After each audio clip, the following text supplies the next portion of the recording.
প্রায় ৪ ঘন্টা ধরে দক্ষিণ কলকাতা ল কলেজে নির্যাতন তরুণীকে, তারপরে তরুণী থানায় অভিযোগ দায়ের করতে যাচ্ছে কিনা সেদিকে নজর। আর গ্রেফতারির ১ ঘন্টা আগে ফার্ন রোডে, বালিগঞ্জের ফার্ন রোডে কি করতে গিয়েছিল মনোজিৎ মিশ্র, জায়েব, এখন তদন্তকারীদের নজর সেদিকেই। কথা বলবো প্রতিনিধি অমিতের সঙ্গে। অমিত, কতটা গুরুত্বপূর্ণ মনে করছেন তদন্তকারীরা গ্রেফতারির ১ ঘন্টা আগে ফার্ন রোডে কেন? একেবারে এটা যথেষ্ট গুরুত্বপূর্ণ বলে তদন্তকারী আধিকারিকরা মনে করছেন। কারণ ফার্ন রোডে এই প্রাইম অ্যাকিউজ মূল অভিযুক্ত মনোজিৎ মিশ্র এবং তার সঙ্গী জায়েদ, তারা একজনের সঙ্গে দেখা করতে গেছিলেন।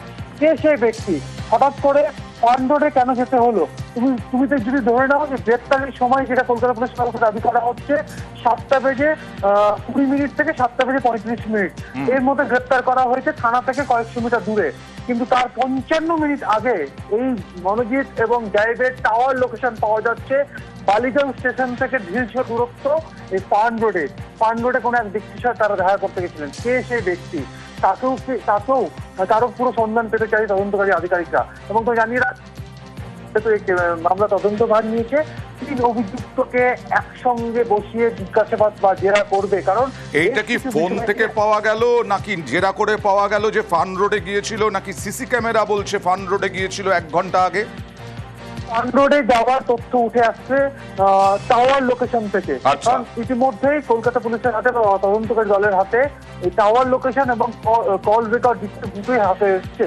সেক্ষেত্রে একদিকে যেমন কল রেকর্ডও দেখা হচ্ছে কার কার সাথে ফোনে কথা বলেছিলেন এই অভিযুক্তরা, এবং টাওয়ার লোকেশন দেখা হচ্ছে তারা কোথায় কোথায় গেলেন।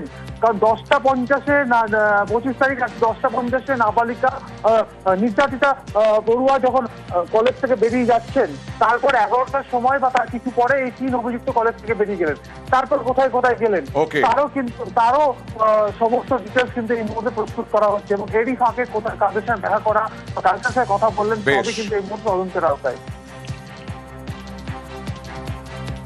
আর গত কয়েকদিন ধরে মনোজিতের যা কুকীর্তি আমরা দেখাচ্ছি, তাতেই তো প্রভাবশালী কতটা বোঝা যাচ্ছে।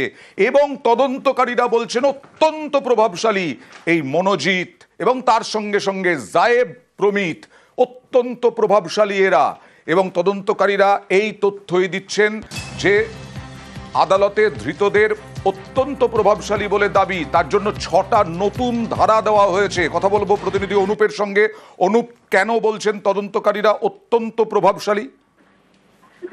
গতকালই একেবারে আদালতে কিন্তু তদন্তকারীদের পক্ষ থেকে একেবারে প্রভাবশালী যে তথ্য, সেই তথ্য কিন্তু খাড়া করা হয়েছে। কারণ তদন্ত করতে গিয়ে যে সমস্ত তথ্য ইতিমধ্যে তদন্তকারীর হাতে উঠে আসছে, সেখান থেকে কিন্তু একেবারে তদন্তকারী আছে তারা কিন্তু প্রভাবশালী মনে করছে। সেই কারণেই একেবারে গতকাল আদালতের তদন্তকারী আধিকারিকের পক্ষ থেকে বলা হয়েছিল 6টি ধারা তারা কিন্তু সেখানে সংযুক্ত করতে চায়। এমনই তার পরবর্তী দেখা গেল 77 যে 6টি ধারা যেমন সংযুক্ত করা, তারপরে 77 গোপনে অন্যদের যৌন কার্যকলাপ দেখা, 118(1) অস্ত্র দিয়ে আঘাত, 351(3) ক্রিমিনাল ইন্টিমেশন বা ষড়যন্ত্র, 140(3) অপহরণ, 140(4) জোর করে আটকে রাখা বা মারধর বা নির্যাতন, 142 ঘরের মধ্যে আটকে রাখা। এরকম 6টি ধারা যে মামলা নতুন করে সংযুক্ত করা হলো পুলিশের পক্ষ থেকে, তার কারণ অত্যন্ত তারা প্রভাবশালী। তার পাশাপাশি অপহরণের যে মামলা যেমন সংযুক্ত সেটা কিন্তু সব থেকে গ্রহণযোগ্য বেশি, তার কারণ পুলিশের পক্ষ থেকে তদন্ত করতে গিয়ে বেশ তথ্য বা এভিডেন্স তারা পেয়েছিল। সেখান থেকেই পুলিশ মনে করছে যে এরা প্রত্যেকেই কিন্তু একেবারে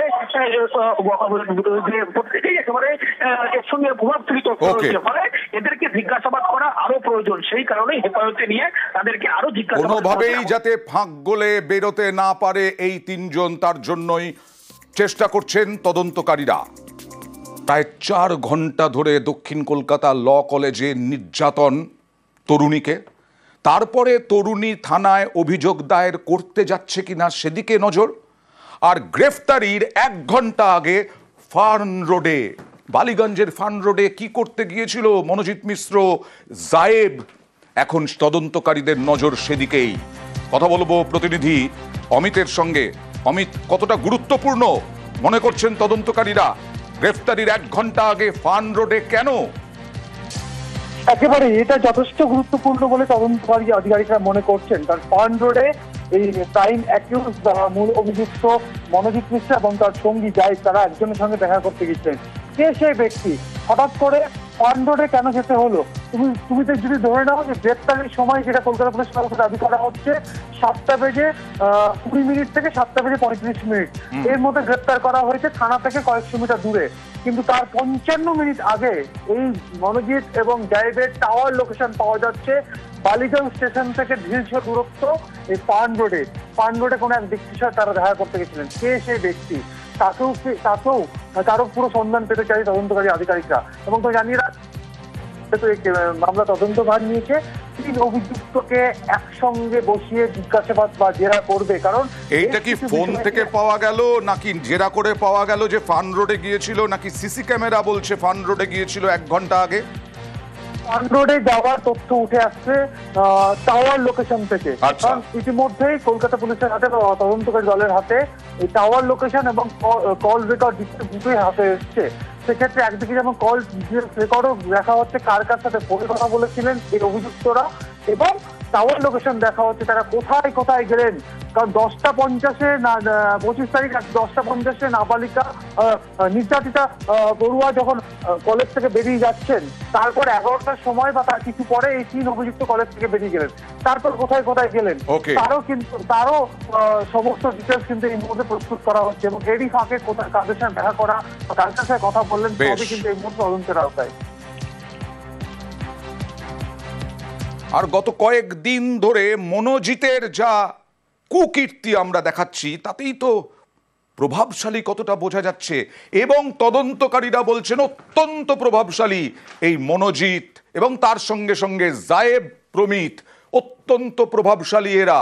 এবং তদন্তকারীরা এই তথ্যই দিচ্ছেন যে আদালতে ধৃতদের অত্যন্ত প্রভাবশালী বলে দাবি, তার জন্য 6টা নতুন ধারা দেওয়া হয়েছে। কথা বলবো প্রতিনিধি অনুপের সঙ্গে। অনুপ, কেন বলছেন তদন্তকারীরা অত্যন্ত প্রভাবশালী?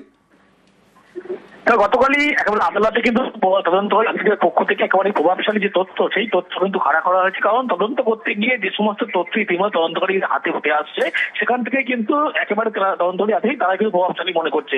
সেই কারণেই একেবারে গতকাল আদালতের তদন্তকারী আধিকারিকের পক্ষ থেকে বলা হয়েছিল 6টি ধারা তারা কিন্তু সেখানে সংযুক্ত করতে চায়। এমনই তার পরবর্তী দেখা গেল 77 যে 6টি ধারা যেমন সংযুক্ত করা, তার মধ্যে 77 গোপনে অন্যদের যৌন কার্যকলাপ দেখা, 118(1) অস্ত্র দিয়ে আঘাত, 351(3) ক্রিমিনাল ইন্টিমেশন বা ষড়যন্ত্র, 140(3) অপহরণ, 140(4) জোর করে আটকে রাখা বা মারধর বা নির্যাতন, 142 ঘরের মধ্যে আটকে রাখা। এরকম 6টি ধারা যে মামলা নতুন করে সংযুক্ত করা হলো পুলিশের পক্ষ থেকে, তার কারণ অত্যন্ত তারা প্রভাবশালী। তার পাশাপাশি অপহরণের যে মামলা যেমন সংযুক্ত সেটা কিন্তু সব থেকে গ্রহণযোগ্য বেশি, তার কারণ পুলিশের পক্ষ থেকে তদন্ত করতে গিয়ে বেশ তথ্য বা এভিডেন্স তারা পেয়েছিল। সেখান থেকেই পুলিশ মনে করছে যে এরা প্রত্যেকেই কিন্তু একেবারে এর সঙ্গে প্রভাবশালী তথ্য রয়েছে, ফলে এদেরকে জিজ্ঞাসাবাদ করা আরো প্রয়োজন। সেই কারণেই হেফাজতে নিয়ে তাদেরকে আরো জিজ্ঞাসাবাদ, কোনোভাবেই যাতে ফাঁক গলে বেরোতে না পারে এই 3 জন, তার জন্যই চেষ্টা করছেন তদন্তকারীরা।